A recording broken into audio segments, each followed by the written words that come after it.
this new year will be positive one, progressive one for you, and then for the rest of the world. We all should pray that this year should be better than the last year. All the difficulties that the world have faced last year, now it should have a next evolutionary process so that all the negative things will be transformed into positive things.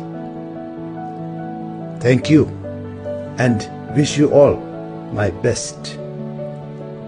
Buddha bless you, divinity bless you, and truth bless you.